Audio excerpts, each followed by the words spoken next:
Buenos días, mi nombre es Briana Pérez Esparza y mi compañera Cristina Ramírez Hernández. El día de hoy les vamos a hablar sobre las micobacterias.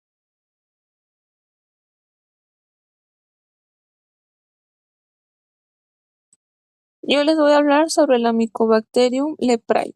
Iniciando con su morfología y estructura, es un bacilo ácido resistente, tiene forma de bastón delgado, similar a otras micobacterias.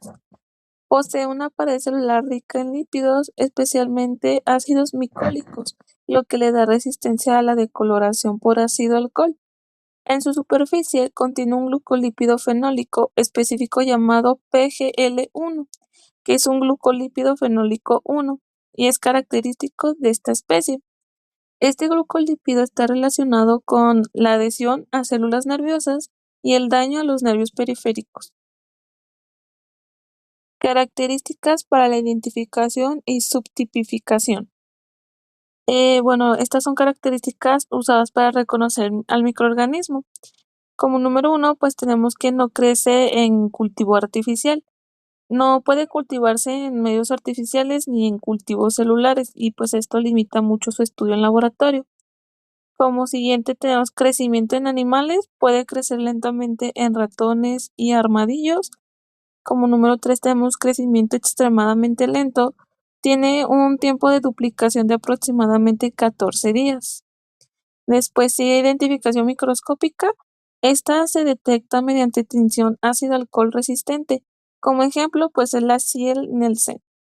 Y número 5 es la presencia del glucolípido PGL1. Y pues esta facilita la unión a células de Schwann en los nervios periféricos, contribuye al daño neurológico característico de la lepra. También pues tenemos las toxinas y enzimas extracelulares biológicamente activas y pues en sí no se han identificado toxinas clásicas en la Mycobacterium leprae. La patogenicidad se debe principalmente pues a la respuesta inmunológica del huésped. Continuamos con la epidemiología. En la forma de transmisión, el modo exacto de transmisión no se conoce completamente, pero se cree que ocurre principalmente por gotículas respiratorias, que estas van a salir de las secreciones nasales de personas con lepra lepromatosa. Estas gotitas pueden transmitirse al toser o estornudar. También se considera posible la transmisión por una entrada de la bacteria a través de lesiones pequeñas en la piel, como por ejemplo heridas, traumatismos menores o tatuajes.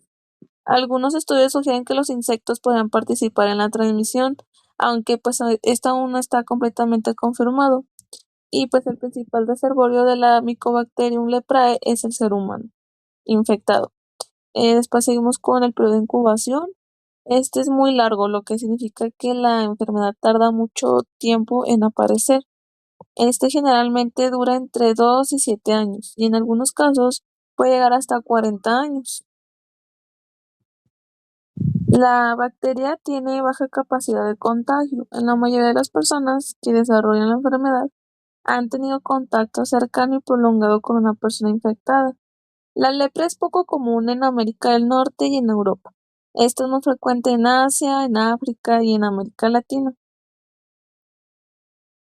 Se registran más de 40.000 casos nuevos cada año. Continuando con la patogénesis, la Mycobacterium leprae es un parásito intracelular que infecta a macrófagos y células de Schwann, causando daño en los nervios periféricos. También, dependiendo de la respuesta inmune del paciente, la enfermedad puede presentarse como lepra tuberculoide, que es la controlada, o lepromatosa, que es la diseminada y la grave. Y asimismo, en inmunidad, la inmunidad contra la Mycobacterium leprae depende de los linfocitos T, especialmente de la respuesta Th1. Una respuesta fuerte produce lepra tuberculoide leve, mientras que una respuesta débil lleva a lepra lepromatosa grave. En manifestaciones clínicas tenemos dos, las principales. La primera sería la lepra tuberculoide. Esta es de lesiones pocas y bien delimitadas, bordes elevados y rojizos, centro pálido, seco y sin vello. Hay pérdida de sensibilidad, anestesia por daño a nervios periféricos. También puede haber disminución del tacto, pérdida de dolor y temperatura. Evolución lenta, pocas bacterias, pues es igual a poca contagiosidad. Después, en la lepra lepromatosa hay lesiones numerosas, difusas y simétricas, engrosamiento de la piel, especialmente en cara. Pues esta va a afectar el rostro, orejas y labios. Sus complicaciones importantes es de que hay deformidades faciales, destrucción del tabique nasal, pérdida de dedos en casos más avanzados y atrofia testicular en hombres. Y pues en resumen, pues la lepra tuberculoide presenta lesiones localizadas y anestésicas con pocas bacterias, mientras que la lepra lepromatosa pues es una forma grave con lesiones difusas. En estas imágenes podemos observar del lado izquierdo dos personas con lepra tuberculoide. Aquí pues se ven las lesiones pocas y bien delimitadas, como placas o máculas. Por otro lado, la lepra lepromatosa se ven las lesiones más numerosas, difusas y simétricas. Continuando con el diagnóstico de la lepra se basa en identificar bacilos ácido alcohol resistentes. Se obtienen de raspado de lesiones y pues en zonas comunes como la mucosa nasal y los lóbulos de la oreja. En el tratamiento se usan sulfonas, que es la dapsona, y esta actúan bloqueando el metabolismo bacteriano, y se combinan con la rifampicina. Según el tipo de lepra, por ejemplo, la lepra tuberculoide, se da la dapsona más la rifampicina y duración pues son 6 meses. Con la lepra lepromatosa es la dapsona más rifampicina más la clofazimina y pues su duración es más de 2 años. La combinación pues evita la resistencia bacteriana. De prevención pues sí tiene que haber diagnóstico temprano, tratamiento oportuno de los pacientes, vigilancia de contactos cercanos y en algunos casos la quimioprofilaxis con sulfonas en personas en contacto pues especialmente niños. Ahora hablemos sobre la Mycobacterium kansasi. Iniciando con su morfología y estructura, esta es un bacilo ácido resistente que se caracteriza por ser fotocromógeno, es decir, produce un pigmento amarillo cuando se expone a la luz, debido a su rica pared en lípidos como otras micobacterias. También tenemos características para la identificación y subtipificación. Se identifica en el laboratorio por su crecimiento en cultivo en aproximadamente 2 semanas y por la formación de colonias amarillas al exponerse a la luz. Además, puede dar positivo en la prueba de PPD por reacción cruzada con tuberculosis. En toxinas y enzimas extracelulares, esta Mycobacterium no produce toxinas específicas y su patogenicidad se debe principalmente a su capacidad de generar infecciones crónicas similares a la tuberculosis. En epidemiología es más frecuente en zonas urbanas de Estados Unidos, especialmente en estados como Texas y Oklahoma. No se ha demostrado transmisión entre personas y su reservorio, aún no está claramente identificado. En patogénesis, esta produce una infección de evolución lenta, principalmente pulmonar, que se asemeja mucho a la tuberculosis, pudiendo afectar también piel y ganglios linfáticos. Después está inmunidad y manifestaciones clínicas. Esta va a generar una respuesta de hipersensibilidad tipo 4, causando enfermedad pulmonar cavitaria, linfadenitis cervical y en pacientes con VIH y bajos niveles de CD4. Puede producir enfermedad más grave y diseminada. El diagnóstico se realiza mediante cultivo. Puede haber PPD positivo, que es la reacción cruzada, y el tratamiento consiste en una combinación prolongada de isoniazida, rifampicina y etambutol para asegurar la eliminación del microorganismo. En prevención, pues no hay medidas específicas de prevención claras. Y en cuanto a la resistencia antimicrobiana, pues puede desarrollar resistencia si el tratamiento no es adecuado, por lo que se recomienda siempre el uso de terapia combinada para evitar fallas terapéuticas. La siguiente es la Mycobacterium avium intracelular MAC. Iniciando con su morfología y estructura, esta pues está formada por bacilos ácido resistentes con pared rica en lípidos, similares a otras micobacterias y con un crecimiento un poco más rápido que la Mycobacterium tuberculosis. En características para la identificación y subtipificación, se trata de un grupo de micobacterias con varios serotipos que se encuentran en el ambiente, especialmente en suelo, agua y animales, y se identifican principalmente mediante cultivo, incluso en sangre, en infecciones diseminadas. En toxinas y enzimas extracelulares, estas igual no producen toxinas clásicas y su patogenicidad se basa en su capacidad de sobrevivir dentro de macrófagos y producir infecciones crónicas. En epidemiología tienen distribución mundial y son más frecuentes en países desarrollados, donde representan la segunda causa de enfermedad micobacteriana después de la tuberculosis y están asociadas tanto a aves como a mamíferos. En patogénesis, estas actúan como patógenos oportunistas, infectando principalmente pulmones y pudiendo diseminarse en pacientes inmunocomprometidos, ya que sobreviven y se multiplican dentro de macrófagos. Después, en inmunidad y manifestaciones clínicas, esta es en personas inmunocompetentes que producen sobre todo enfermedad pulmonar cavitaria, mientras que en pacientes con SIDA y CD4 bajos causan infecciones diseminadas con síntomas como fiebre, pérdida de peso, sudoración nocturna y diarrea. El diagnóstico se realiza mediante cultivo, especialmente en sangre en formas diseminadas. El tratamiento pues es una combinación de 3 o 4 fármacos y pues a veces requiere cirugía. Y pues en prevención es especialmente en pacientes inmunocomprometidos. En resistencia antimicrobiana, pues el complejo MAC presenta alta resistencia a los fármacos antituberculosos, lo que dificulta el tratamiento y favorece recaídas, por lo que se utilizan múltiples medicamentos, pues e incluso cirugía en algunos casos. Muy bien, ahora yo les hablaré acerca de la Mycobacterium scrofulaceum. Empezamos con su morfología y estructura. Es un bacilo ácido alcohol resistente. Mycobacteria escotocromógena. Produce colonias amarillas en cultivo, crece aproximadamente en 2 semanas y vive en ambientes húmedos. En la imagen que se muestra del lado derecho es una micrografía electrónica de barrido, en la cual observamos a la Mycobacterium. Es la bacteria responsable de la tuberculosis humana. Se presenta como bacilos, que serían los bastones, delgados, rectos o ligeramente curvos. Características para la identificación y subtipificación. Tinción de Scheel-Nielsen positiva. Ácido resistente. Formación de colonias pigmentadas amarillas y crecimiento lento. Seguimos con toxinas y enzimas extracelulares.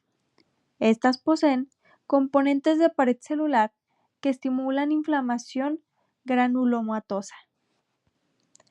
En epidemiología, tenemos que vive en el ambiente húmedo y afecta principalmente a niños pequeños, mientras que en patogénesis produce linfadenitis granulomatosa cervical y la infección inicia en ganglios linfáticos del cuello. Inmunidad y manifestaciones clínicas. Tenemos inflamación lenta de uno o varios ganglios linfáticos cervicales. Generalmente poco dolor, puede ulcerarse y drenar hacia la piel y no causa conversión de PPD. En la imagen derecha vemos la escrófula, que es la tuberculosis fuera de los pulmones. La bacteria viaja a los ganglios del cuello, causando estas lesiones inflamatorias. Y es fundamental identificarla porque indica que la enfermedad se ha propagado y el paciente necesita tratamiento urgente para evitar que las lesiones se abran y dejen cicatrices permanentes. Diagnóstico, que es el cultivo bacteriano e identificación clínica. En tratamiento, generalmente extirpación quirúrgica del ganglio infectado. Y en prevención, evitar exposición a ambientes contaminados. Y por último, tenemos la resistencia antimicrobiana. El tratamiento antibiótico suele ser menos efectivo, por lo que se usa cirugía. Seguimos con Mycobacterium fortuitum. Empezamos con su morfología y estructura, la cual es un bacilo ácido alcohol resistente, micobacteria de crecimiento rápido y forma colonias en aproximadamente 3 días. Y en la imagen que se muestra ahí es una representación de la Mycobacterium. Seguimos con características para la identificación, que es crecimiento rápido en cultivo, identificación mediante tinción ácido resistente. Después, toxinas y enzimas extracelulares. Estas producen enzimas que facilitan infecciones en tejidos blandos. Hablando de epidemiología, estas viven libremente en el ambiente. Infecciones humanas poco comunes y asociada a drogas inyectables y dispositivos médicos, mientras que en patogénesis entra al cuerpo por inyecciones o implantes y produce abscesos e infecciones en tejidos blandos. Inmunidad y manifestaciones clínicas. Tenemos abscesos en sitios de inyección, infecciones relacionadas con prótesis, como implantes mamarios o válvulas cardíacas, y en algunos casos puede causar infección pulmonar. Del lado izquierdo encontramos una imagen en la cual podemos ver los abscesos. En diagnóstico tenemos cultivo bacteriano. En tratamiento, retirar la prótesis o dispositivo infectado. Y en la prevención sería un manejo adecuado de dispositivos médicos. Y por último, la resistencia antimicrobiana, la cual puede presentar resistencia a varios antibióticos. Seguimos con Mycobacterium marinum. Empezamos con su morfología y estructura, la cual es un bacilo ácido alcohol resistente y crece a 30 grados Celsius, pero no a 37 grados. En la imagen que se muestra del lado derecho, podemos ver que en la oscuridad las colonias son incoloras o blancas, pero al ser expuestas a la luz, producen pigmentos carotenoides que le dan ese color amarillo intenso o naranja que ves en la placa. Características para la identificación. Tiene un crecimiento a temperatura baja, 30 grados Celsius, y asociado a ambientes acuáticos. En toxinas y enzimas extracelulares, produce factores que favorecen lesiones cutáneas granulomatosas. En epidemiología, produce tuberculosis en peces, presente en agua dulce y salada y común en acuarios y albercas, mientras que en patogénesis entra por heridas o raspaduras en la piel y se adquiere al contacto con el agua contaminada. Inmunidad y manifestaciones clínicas. Serían lesiones granulomatosas en piel. Pueden ulcerarse y generalmente sanan espontáneamente. Del lado derecho podemos ver las lesiones. Diagnóstico. Cultivo bacteriano. Tratamiento. Puede tratarse con tetraciclinas o algunos fármacos antituberculosos. Y en prevención, es evitar contacto de heridas con agua contaminada. Y por último, resistencia antimicrobiana. Generalmente sensible a tetraciclinas, pero en algunos casos pueden ser resistentes. Como último, tenemos a la Mycobacterium ulcerans, que empezando por su morfología y estructura, es un bacilo ácido alcohol resistente y crece a 30 grados Celsius. Características para la identificación. Es crecimiento en temperaturas más bajas que otras micobacterias. En toxinas y enzimas extracelulares, produce toxinas que destruyen tejidos. Hablando de epidemiología, más frecuente en zonas tropicales, especialmente en África, Nueva Guinea y norte de Australia, y afecta principalmente a niños, mientras que en patogénesis produce infección cutánea progresiva y destruye piel y tejido subcutáneo. Inmunidad y manifestaciones clínicas. Ulceraciones graves en la piel, lesiones progresivas si no se tratan, y del lado derecho podemos ver una imagen en la cual se aprecian muy bien las ulceraciones y las lesiones. En diagnóstico tenemos identificación clínica y cultivo. En tratamiento, extirpación quirúrgica y a veces injertos de piel. Y en prevención, evitar exposición en zonas endémicas. Por último, resistencia antimicrobiana. Estas con frecuencia los antibióticos no son suficientes. Como pueden ver, aquí les damos unas preguntas con las cuales se responden con lo aprendido en la exposición y por lo mismo dejamos las respuestas para corroborar.